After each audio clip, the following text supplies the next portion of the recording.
మాజీ మంత్రి షకీల్ అవినీతి కేసు అధికారుల మెడకు చుట్టుకుందా?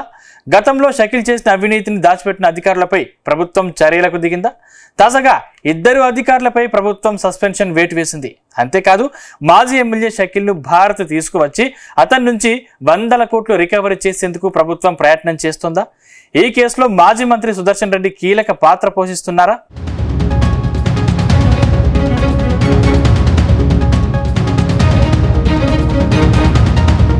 టీఆర్ఎస్ మాజీ ఎమ్మెల్యే షకీల్ అవినీతి కేసు ఉన్నతాధికారులకు చుక్కలు చూపిస్తోంది.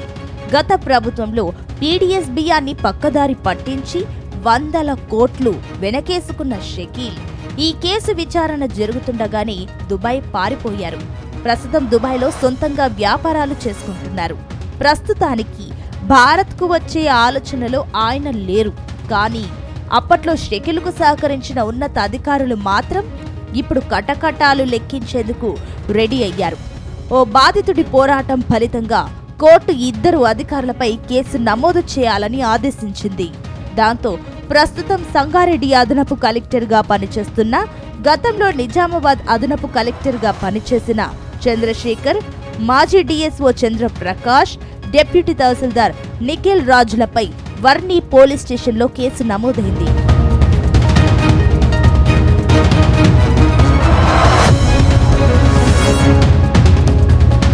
నిజానికి 2022 నుంచి 23 సీజన్లో వర్ణి మండలంలోని కిషోర్ అనే వ్యక్తికి చెందిన శ్రీనివాస రైస్ మిల్లుకు అధికారులు కొంత ధాన్యం కేటాయించారు.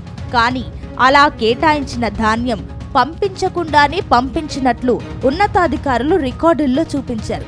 మరింత ముందుకెళ్లి సదరు రైస్ మిల్లు యజమాని సంతకాన్ని కూడా ఫోర్జరీ చేసేలా కథ నడిపించారు. కథ ఇంతటితో ఆగలేదు. ధాన్యం షకీల్ మిల్లుకు పంపించి కస్టమ్ మిల్లింగ్ రైస్ ను కిషోర్ కి చెందిన శ్రీనివాస రైస్ మిల్లు నుంచి ఇవ్వాలని ఒత్తిడి తేవడం గమనార్హం. ఈ విషయమై కిషోర్ నెలల తరబడి పోరాటం చేయాల్సి వచ్చింది. చివరకు కోర్టు ఆదేశాలతో ఉన్నతాధికారులపై కేసు నమోదయ్యింది.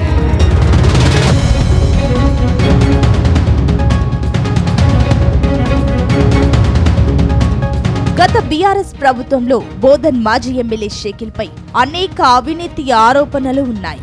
బోధన్ నియోజకవర్గంలో కోట్లాది రూపాయల విలువ చేసే ధాన్యాన్ని ప్రభుత్వం నుంచి సేకరించిన ఆయన ఒక్క గింజ కూడా మిల్లింగ్ చేయకుండా విదేశాలకు తరలించారని విమర్శలు ఉన్నాయి.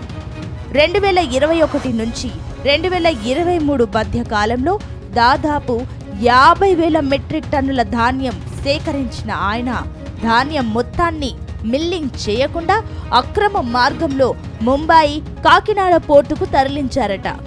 ఈ సమయంలోనే మళ్లీ అధికారంలోకి వస్తామనే నమ్మకంతో ధాన్యం ఇవ్వకుండానే కిషోర్ మిల్లు నుంచి సీఎంఆర్ ఇవ్వాల్సిందేనని ఒత్తిడి చేయించాడు. అయితే అధికారం పోవడంతో షకీల్ తక్షణమే దుబాయ్ వెళ్లిపోయాడు. జిల్లాలో మొత్తం 41 మంది మిల్లర్లను ప్రభుత్వం డీఫాల్టర్లుగా ప్రకటించింది. ఈ మిల్లర్లు 417 కోట్ల విలువ చేసే కస్టమ్ మిల్లింగ్ రైస్ ను ప్రభుత్వానికి ఇవ్వాల్సి ఉంది.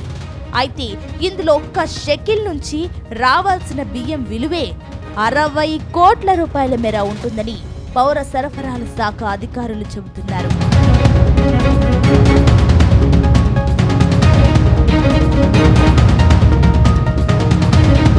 అంతేకాదు 2021 నుంచి 2022 యాసంగి, 2022 నుంచి 2023 వానాకాలం సీజన్లకు గాను షకీల్ కు చెందిన రహిల్, రాస్, అమీర్, దాన్విక్ అనే మిల్లుల పేరిట 50,000 మెట్రిక్ టన్నుల ధాన్యంను ప్రభుత్వం కస్టమ్ మిల్లింగ్ కు ఇచ్చింది.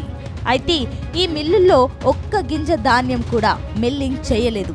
నేరుగా ధాన్యాన్ని అక్రమ మార్గంలో ముంబై, కాకినాడ పోర్టుల ద్వారా ఎగుమతి చేసి సొమ్ము చేసుకున్నాడు. కేవలం 5,000 మెట్రిక్ టన్నుల ధాన్యానికి ఇచ్చేంత పరిమాణంలో రీసైకిల్ బియ్యాన్ని పౌర సరఫరాల శాఖకు ఇచ్చాడు.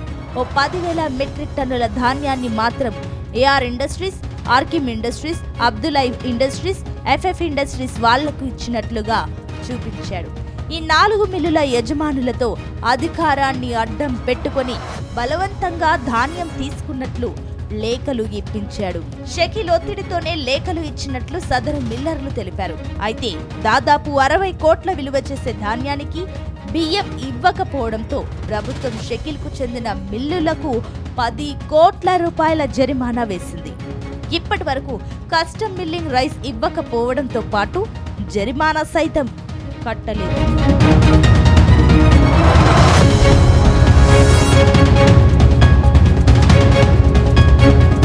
మొత్తం మీద ఇక్కడే అధికారులు చక్రం తిప్పారు. అప్పట్లో షకీల్కు నోటీసులు ఇచ్చినట్టు చెబుతూ అధికారులు కాలం గడిపారు. మరోవైపు కిషోర్ సంతకాన్ని ఫోర్జరీ చేసే కథ నడిపిందే అధికారులే అని తేలింది. ఈ విషయంలో మాజీ మంత్రి బోధన్ ఎమ్మెల్యే సుదర్శన్ రెడ్డి ప్రత్యేక చొరవ తీసుకుంటున్నారు. షకీల్ ఎలాగైనా భారత్ తీసుకువచ్చి శిక్ష పడేలా అధికారులపై ఒత్తిడి తెస్తున్నారు. ఈ క్రమంలోనే అదనపు కలెక్టర్, మాజీ డీసీఓ, డీటీలపై కేసులు నమోదు కావడం జిల్లాలో హాట్ టాపిక్ అయ్యింది.